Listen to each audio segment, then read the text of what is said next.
Veo muchas risitas acá en el panel de expertos respecto de la figura de Lucía Iriart. Es muy tonto lo que estoy diciendo respecto de este mito, ¿no? De la relevancia de la figura de Lucía Iriart. Con los vivos, ¿eh? ¿Qué cosa? ¿Quién quiere arrancar, profesor Nunes, por favor? Bueno, dado que los colegas me pasan la palabra a mí, mire, siempre hay un mito de que las mujeres de los jefes de Estado y también de los dictadores son muy influyentes, pero otros dictadores, pensemos en el caso del general Ibáñez, su señora era muy discreta, bueno, se casó cuando estaba en La Moneda durante la dictadura, ¿no? Pero también los presidentes democráticos tienen alguna influencia. Ella, la importancia que tiene, que organizó SEMA, o sea, le dio continuidad a la organización de las mujeres que había comenzado con el gobierno de Frei Montalva, los centros de madre, siguió en el gobierno de la Unidad Popular, y ella jugó, yo creo, un papel importante en la movilización de apoyo a las mujeres. Enseguida se dice que era muy influyente en el secretismo que le daba a su marido respecto de oficiales o ministros o funcionarios que podían ser o no ser leales con él. Claro, entonces seguramente ella fue muy importante, pero al lado de lo que hizo su marido durante los 17 años y los 8 años después, cuando fue comandante en jefe del ejército, yo diría que su influencia fue relativa, y si la influencia que tuvo acentuó los rasgos que tenía su marido, ¿no? ¿Están de acuerdo? Fue un factor moderador, un factor de humanidad, decirle, mira, chuta, ¿por qué eres tan violento con la Iglesia Católica o con los opositores? ¿Qué es lo que pasa fuera del país? ¿Qué pasó con nuestro amigo el general Prats en Buenos Aires? ¿Qué pasó con él? Entonces, es un caso dramático de mujer en política. Mira, muy cruel. ¿Están de acuerdo con la posición del profesor Unis? Yo sumaría algo que estoy tomándolo de alguien que ha estudiado mucho a la dictadura militar en estos planos, que es Verónica Valdivia, que además es mi esposa. Pero la estoy citando en cuanto historiadora más que en cuanto esposa.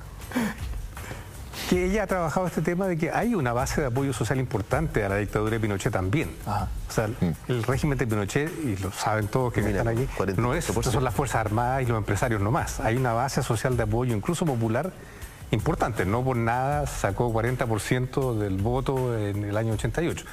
Y que en esa movilización de sectores sociales de apoyo a la dictadura, la figura de Lucía Iriart puede haber tenido un paréntesis, ¿de apoyo a la dictadura o de apoyo al golpe de Estado? Porque no es lo mismo, ¿no? No, es lo mismo a la dictadura. La necesidad de lanzar, de tirarle maíz a los militares, tratándolos de cobardes o gallinas. Estoy hablando cuando la dictadura ya está consolidada. Exacto, lo que vino después nadie podía dibujarlo, ¿no? Ni siquiera en las peores. Pero aún ahí conserva la dictadura una base de apoyo importante, transversal a la sociedad, y que en ese factor hubo actores importantes como la UDI, que todavía no se llamaba así, que eran los gremialistas, que movilizaron ciertos sectores, pero también los estudios de Verónica Valdivia dicen de que SEMA y el voluntariado femenino, que encontraba un liderazgo en Lucía Iriart, tuvo un papel importante para mantener este apoyo social hacia la dictadura. Claro. O sea, en el fondo diríamos hoy en día le generó red a la dictadura, una red social profunda, y le dio una cierta coherencia también. O sea, hay una coherencia en el sentido de cómo se manifiesta un régimen, ¿no es cierto?, un régimen dictatorial, pero que finalmente tiene rasgos de apoyo y bases de apoyo populares muy importantes. O sea, el 44%, ¿no es cierto?, con el que termina finalmente en el plebiscito la dictadura, es un indicador no menor desde esa perspectiva. Y yo creo que ahí ella juega ese rol de, insisto, darle coherencia, una coherencia política finalmente, y una coherencia social. Ahora, ya hablaremos en un rato más respecto de los montajes de la dictadura, que me imagino juegan un rol importante en una adhesión desinformada o distorsionada sobre lo que estaba pasando en Chile, ¿no? Donde muchos de esos votos sí, quizás manejando otra información, no hubiesen sido tales. Manuel. Probablemente hay algunos autores y periodistas, Canio Cavallo entre otros, que mencionan que sí, donde podía haber un grado de influencia de Lucía Iriart era que era muy cercana a Manuel Contreras. y que por ese lado circulaba información y que había una especie de política paralela, digamos, de Palacio, en torno a la figura de Pinochet. No oficial, digamos. No oficial. ¿Cuál era la cercanía de Lucía Iriarte y Contreras? Bueno, y Lucía hija también, ambas. ¿En qué consistía una relación de amistad, una relación...? De amistad y de conexión directa, de entregarse información. Perfecto. ¿En qué contexto, digamos, para poder entender este...? Bueno, en el contexto de que bueno, Manuel Contreras también manejaba mucha información de otros oficiales del ejército. Y por lo tanto ellas tenían acceso también a lo que sucedía. Son regímenes donde también hay desconfianza respecto de... Inteligencia y contrainteligencia. Y contrainteligencia, por supuesto. Y en este sentido ellas manejaban una relación especial con Contreras. O sea, está claro que la figura de Lucía Iriarte no era simplemente de una primera dama que se dedicaba a labores estrictamente de socialité y de...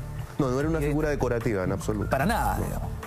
O sea, algo hay de este mito de una figura poderosa tras las sombras. ¿Moldeaba el carácter de Pinochet, profesor Pinto?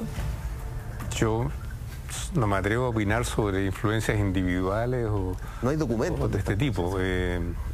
Yo insisto, claro, era una figura importante políticamente por derecho propio.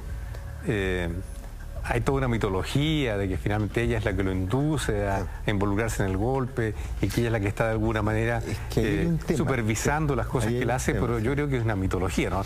No tenemos elementos para demostrar si eso... No, pero hay una biografía que salió hace un tiempo atrás de doña Lucía, creo que se llama, ¿no?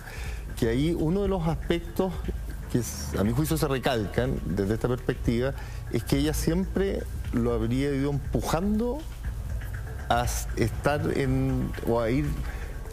escalando, ¿no es cierto?, posiciones dentro del mismo ejército y finalmente una vez que ya se hace del gobierno, se hace del poder, ¿no es cierto?, también ahí ir concentrando ese poder en la figura de un presidente de la República. O sea, inmediatamente se pone por sobre los otros integrantes de la Junta. O sea, cosa que no pasó en otras dictaduras militares, de por aquí cerca. Una necesidad, algo pero ella lo habría ido empujando, ese es el punto. O sea, ella habría sido la origen social, quizá, la necesidad de ver a su marido escalar... Bueno, en esa biografía se pone énfasis justamente en eso, que desde el momento que se conocen hay una presión para que escalen el ejército, de presionarlo, digamos.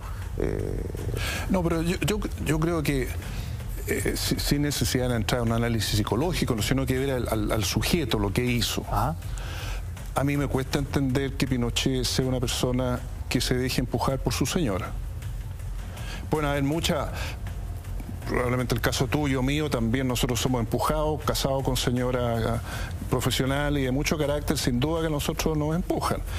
Pero en las decisiones importantes somos nosotros los que tomamos las decisiones, y lo que hizo Pinochet fue hábilmente escalando posiciones hasta con una capacidad muy grande de adaptarse. No estoy dando ningún juicio negativo en eso, ¿no es cierto? Fue, por ejemplo, llegó a general a fines del gobierno de Frei Montalva, le tocó en la segunda, no sé cuántas divisiones en Iquique, el intendente estaba de viaje y le tocó 3 o 4 meses subrogarlo y por lo tanto estar a cargo del gobierno de esa zona y trabar contacto con todos los políticos del local. Como había sido antes, había estado en Pisagua, en el campo de concentración de Pisagua, durante el gobierno de Gabriel González Videla, había sido capitán en el campo de concentración de Pisagua. Entonces, él tenía una cierta habilidad política y enseguida, ¿no es cierto?, cumplió durante el gobierno de la Unidad Popular, cumplió fielmente su rol de hombre fuerte en la Plaza de Santiago. Está la foto ahí con Fidel Castro, ¿no es cierto?, cuando él vino de visita a Santiago. Bueno, que llega al final de que el general Prats le sugiere el nombre de Pinochet al presidente Allende, que yo creo que es el mayor error que cometió el presidente Allende haberlo nombrado él, ¿no? Entonces, y después yo creo que rápidamente Pinochet ve la oportunidad que tiene encima, lo que significa ser comandante en jefe del ejército, y la puerta que se le abre, y él entra en esa puerta, entra a una pieza oscura y comienza a avanzar sin prisa pero sin pausa, y enseguida con una crueldad muy terrible.